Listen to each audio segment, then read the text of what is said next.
Hello, everyone, and welcome back to a geopolitical shitstorm wrapped in a baguette.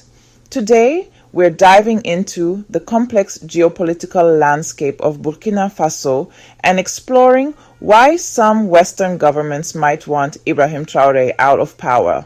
Now, Burkina Faso might seem like a world away, but the ripples of what's happening there are being felt far beyond its borders. Think of it like this: if international politics were a high school cafeteria, Burkina Faso just pulled off a very public, very messy breakup with its longtime lunch buddies, France and the US, and is now very publicly holding hands with someone new at the table. And let's just say the old lunch crew is not handling it well. Traoré's government has been all about distancing itself from France and its Western pals. We're talking about ending military agreements and cozying up to new partners. You see, for decades, France has treated Burkina Faso like its own personal ATM, exploiting its resources and dictating its foreign policy. It's the geopolitical equivalent of a bad ex who keeps showing up at your house uninvited, even though you've changed the locks. Naturally, this has led to some, shall we say, tensions. Traoré's pivot away from the West is a big middle finger to that legacy, and it has some Western capitals sweating. Speaking of cozying up, Burkina Faso has been strengthening its ties with Russia, and by strengthening, I mean they've basically started speaking Russian with a French accent.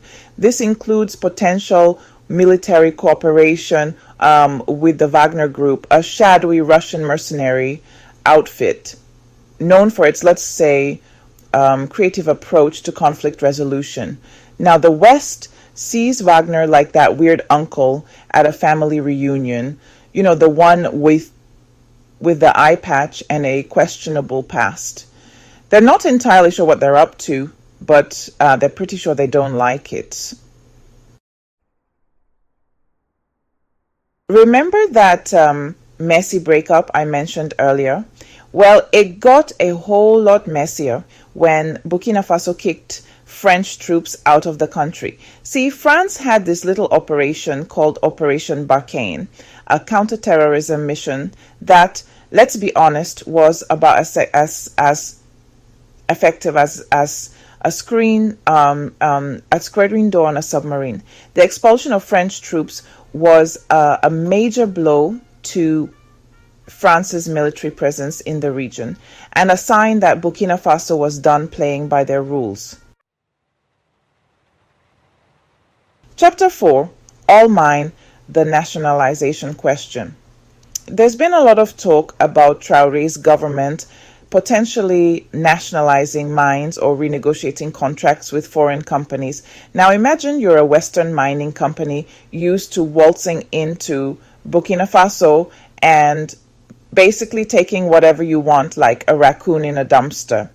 Suddenly, Traoré shows up and puts a lock on the dumpster. Not exactly ideal, is it? This potential shift in control over resources has some Western companies worried about their bottom line, which, let's be honest, is usually all they care about. Chapter 5, a West Side Story, but without the singing or the romance. It's not just actions, it's the words too. Traoré and his government haven't exactly been shy about criticizing Western involvement in the region. State media often paints the West as a meddling neo-colonial force that's more interested in exploiting Burkina Faso than helping it. It's like a constant stream of subtweets, but instead of 280 characters, it's fiery speeches and state-sponsored media campaigns. Chapter 6, Pan-Africanism United. We stand divided. We're easier to control. Traoré has been a vocal supporter of Pan-Africanism, the idea that African nations should unite and chart their own destiny, free from external interference. This, of course, is a direct challenge to Western dominance in the region. It's like showing up at a poker game where the West has been winning for centuries and saying, all right, everyone, new game, new rules. The West naturally is not a fan of this development. Okay, let's address the elephant in the room, or rather, the junta in the presidential palace. Traoré came to power through a coup, which, let's be honest, isn't exactly a ringing endorsement for democracy.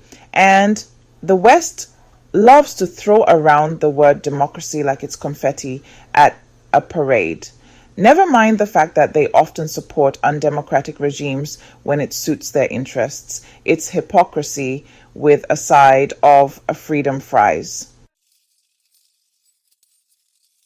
Traoré's government has been accused of cracking down on dissent, restricting press freedoms, and generally making life difficult for anyone who dares to question their authority. Now, I'm not saying they're running a dictatorship over there, but I've also heard rumors that the only opposition party allowed is the We Love Traoré and Everything He Does party. And their platform is surprisingly similar to Traoré's own policies. What are the odds?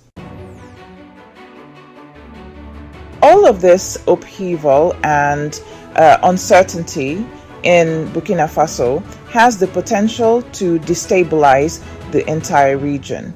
And when the West talks about stability, what they really mean is a situation that benefits us.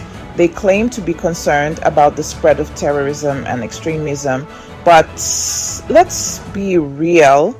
They're much more concerned about losing their grip on a region rich in resources and strategic importance. Increased instability and anti-Western sentiment could put Western citizens and businesses in Burkina Faso at risk. And when they say risk, they mean inconvenience. Because let's be honest, they're not exactly rushing to evacuate their citizens from every unstable country in the world. But hey, a little danger never stopped them from exploiting resources, right?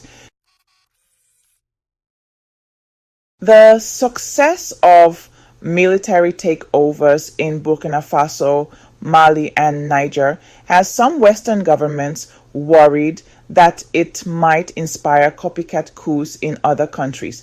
Because, nothing says stable democracy like a bunch of generals deciding they'd rather be in charge. It's like a game of geopolitical whack-a-mole, except the moles are armed and the hammers are sanctions and stern pronouncements.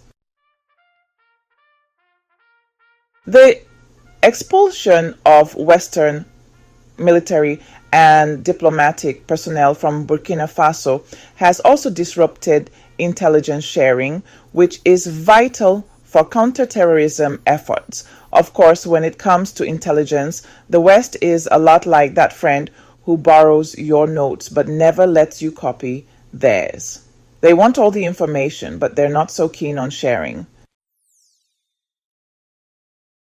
Burkina Faso, Mali, and Niger are becoming quite the trio of junta-led states, forming a bloc that's openly challenging Western influence.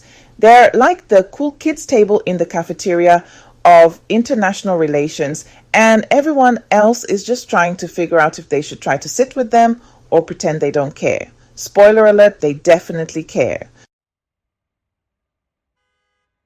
As Western influence wanes, China is waiting in the wings, ready to swoop in with investments and infrastructure projects. They're like that friend who shows up with pizza and beer just as your other friends are leaving. And while the West is busy lecturing Burkina Faso about democracy and human rights, China is offering them sweet, sweet development deals, no strings attached, or so they say. At its core, Traoré's government is framing its policies as a rejection of neocolonialism, a system where Western powers may no longer directly control former colonies but still exert significant influence through economic and political means. They're basically calling out the West for being a bunch of condescending know-it-alls who love to lecture everyone else about how to run their countries while simultaneously exploiting them. So there you have it, 15 reasons why the West might be feeling a little uneasy about Ibrahim Traoré and his government. Now, it's important to remember that these are just possible motivations and perceptions, not necessarily the absolute truth. The situation in Burkina Faso is incredibly complex, and there's no easy answers or simple explanations. What's happening there is a product of decades of colonialism, exploitation, and interference. So the next time you see Burkina Faso in the news, take a moment to look beyond the headlines and consider the bigger picture.